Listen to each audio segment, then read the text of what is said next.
perfect words that make your writing sharp, or explicit, or excellent, or distinctive.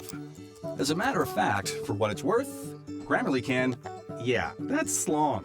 We can get rid of that, and this, good, and this, or how about this? Grammarly helps you be concise. If your tone might make someone feel like this, Grammarly can remind you. It would help if you soften your tone. And if you need the support, Grammarly encourages you to write confidently. Because the better we all communicate, the better we connect. Grammarly, helping you connect. Go to Grammarly.com and download today.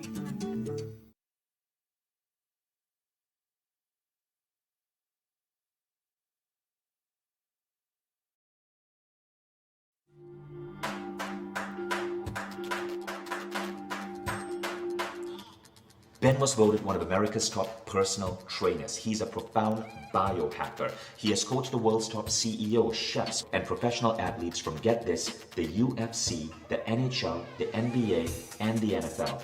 He's one of the top-ranked amateur triathletes in the world, completing over 120 races and 12 Ironman triathlons, winning gold medals for the USA. He has even completed the world's toughest challenge, Spartan Delta, and trained with the Navy SEALs. I've spent the past 2 decades of my life immersed as a complete fitness geek learning this stuff. My formal training is exercise physiology. My master's degree is in exercise physiology and biomechanics. This is my life. There are myths and big fat lies in the fitness industry that tell you to go beat up your body, work till you're sore, destroy yourself until you're blue in the face, and that's not what is necessary for longevity. And furthermore, it's not what's necessary. Just feel freaking good.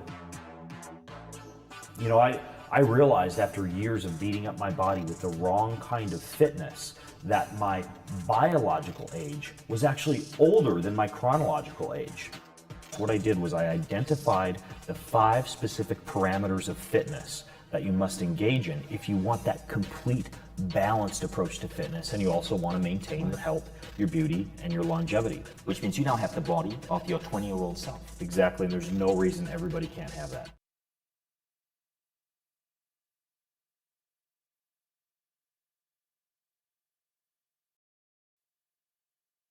Anyone who believes in indefinite growth on a physically finite planet is either mad or an economist. We don't want to focus politics on a notion that involves the rejection of principles around which a large majority of our fellow citizens organize their lives. We are not as endlessly manipulable and as predictable as you would think. 2 years ago, I became very curious about the process of learning something new, deciding finally to sit down and learn that thing, or in my case, several things, that have been in the back of my mind for a long time now. And so I decided to really take a step back and do some research to figure out, how do we learn?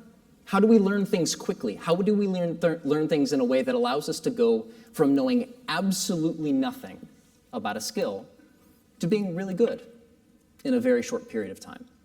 And hopefully to have that process be as fun and exciting and not frustrating and not stressful.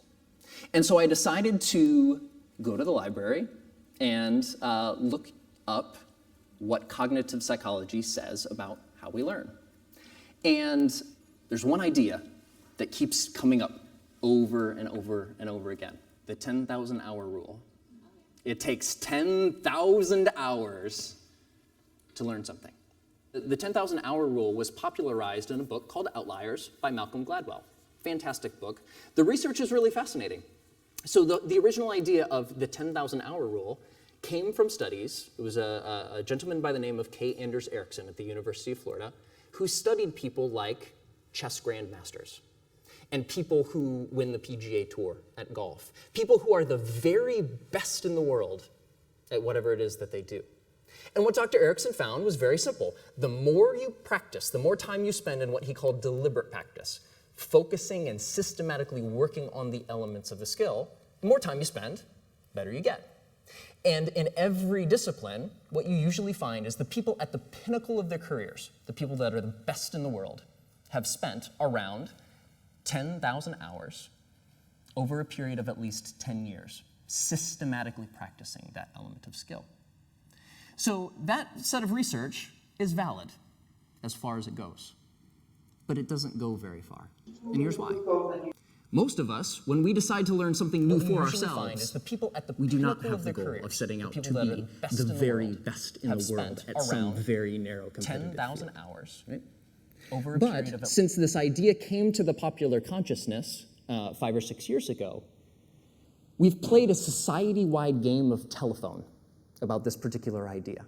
So Dr. Erickson was saying something very specific. It takes 10,000 hours to reach the top of ultra-competitive, easily ranked performance fields, right? Very